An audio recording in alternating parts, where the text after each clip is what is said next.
on what happened in Limerick on the weekend? It was a great game of rugby, wasn't it? A fantastic game of rugby, great intensity. The two sides went at it, showed great ferocity and great commitment. And Northampton were probably unlucky not to get the result. You know, I think they did everything but win the game. But that's Munster for you. You know, they're able to ground out those wins. They've got that mentality and belief, and that's why it's such a fantastic group to be involved in. You know, it's really challenged us as coaches and as players. We spent a lot of time looking at Northampton over the course of the last couple of weeks, and it is a big challenge for us. You mentioned the scrum on Saturday night. Obviously, the scrum was an issue up there at Thomond Park. Is that something you mentioned? You can speak to Donald Courtney. Have you managed to do that? Well, I think we've got to be. We're very respectful of the quality that Northampton bring to the game, but there are laws that have to be adhered to, and providing that's the case, we'll have no problem at all. And if we need to step up our game in the scrum, we know that, and we face a big challenge in Northampton. And if it's a fair contest, then whoever comes out on top, that'll be great. But we realise that rather than worry too much about other things, we've got to control what we can control, and that's our scrum. It's a big part of their game, Nigel, the scrum. They pride themselves on that area. The set piece is a massive part of the game. They look to get penalties from the scrum and from their driven lineouts, and they build the game of that. They've got a lot of quality as well and can take advantage of any loose play or any opportunities. But there's no doubt that they pride themselves on a heavy set piece, and they go after teams there.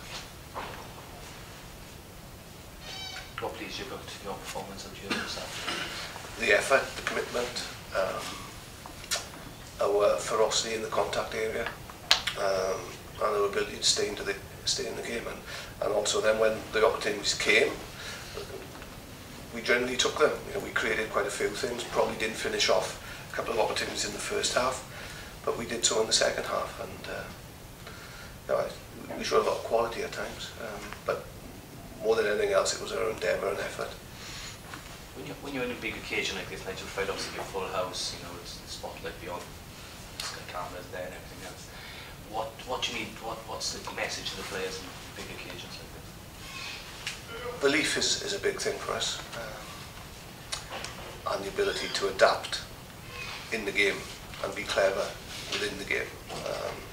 But for us as a group, we are starting to believe that we can potentially get somewhere. Now, whether that's going to be sooner rather than later, I'm not sure. But with having played 6 games now undefeated, that helps build the momentum in the group.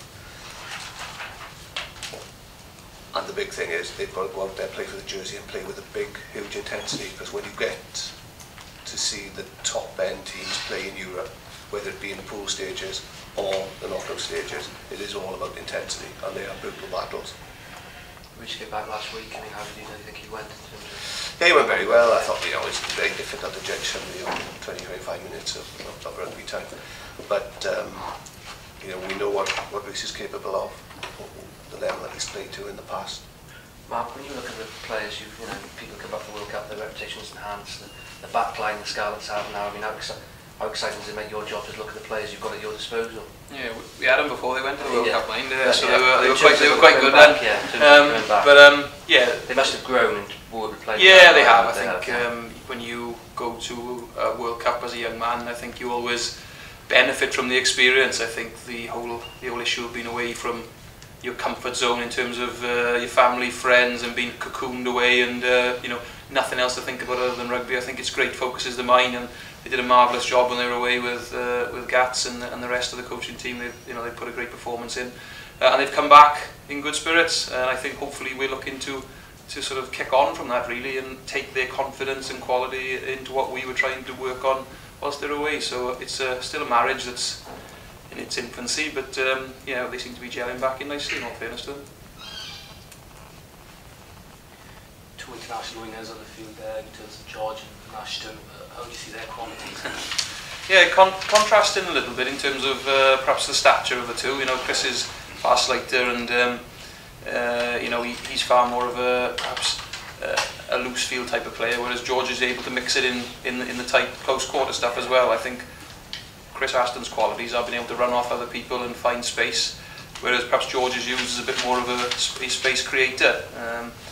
So it'll be interesting to see how they go, but yeah, we're lucky to have George at our disposal, because obviously if there's one guy who wanted to combat Chris Ashton at the moment, it'd probably be George. So we're lucky we've got Sean as well, and Liam as well, and those are the guys that played last week, and they did very well. So we're very fortunate in that area, and you know, we need that type of player against the, you know, the quality of the Foldens and the Ashtons of this world. So I suppose that what evidence in Munster was the fact that if you kick loose to Northampton, as Mark said, the likes of Foden and Ashton can hurt you.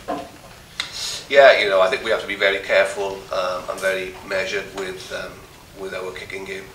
Because if you kick into touch as well, they're pretty effective at the driven line out, you know, and they get a lot of penalties from that area. So we have to be very clever, we have to mix our kicking options up, and not be too predictable there. But you know, if you do kick into space, then the chase is vitally important, and what you do after that is going to be vitally important. And again, statistically, if you look at the game these days, there's not that much played from the set pieces, it's generally from turnovers and kicks. So it's a big part of the game.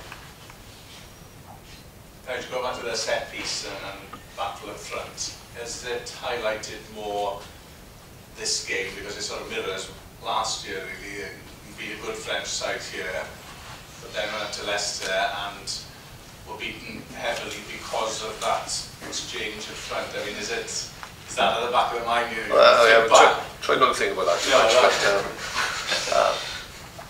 yeah, it's a fair point, you know. And what I will say, you know, Cast, I was very pleased with the result on Saturday.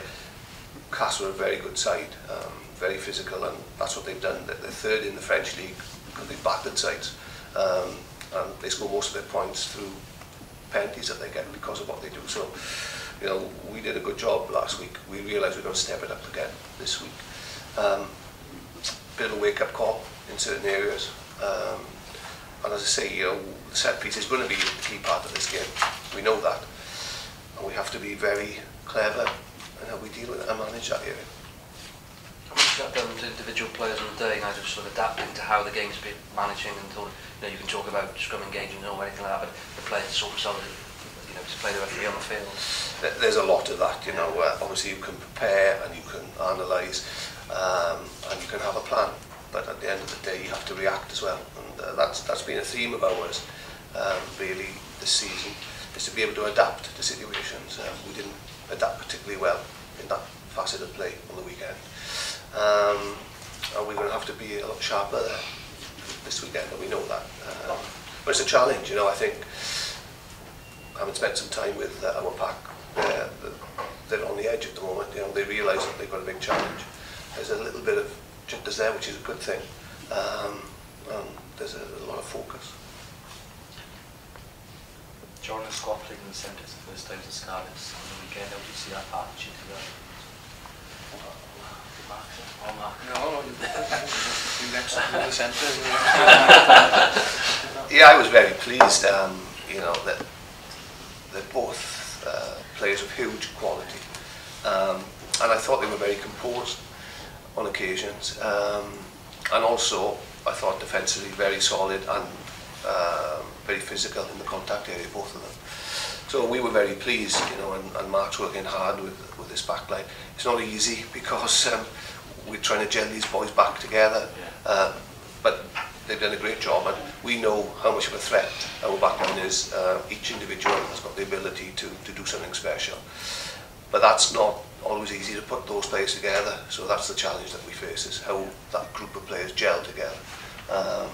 And I was very pleased on the weekend with generally the back play in total. Liam Williams, I mean, I've seen him as a win before. I mean, how pleased were you with how he went last week? Yeah, I was very pleased. Yeah, I've seen more of him at wing than I have full back, but my gut feeling was, with the way he hits the line, the angles that he takes, he's more of a natural full back. I think he's got pace, but he's perhaps not got that electrifying pace of perhaps George or Ashton, you know.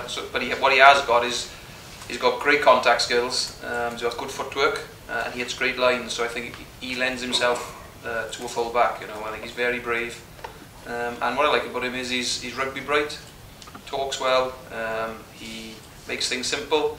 doesn't make them complicated, and he's got to work great. So, you know, my gut feeling was probably he'd be a full back, but of course, with the options that we had taken away from us due to the World Cup, you know, with quite a few wingers away, he was the perfect option for us with Andy Fenby's injury as well. Nigel was need to give him a run on the wing with obviously Dan Ebbs at full back. Now the situation has changed slightly. We've got the opportunity to play him more at full back now. So if he continues the way he is, he'll be, you know, pushing for that shirt every week.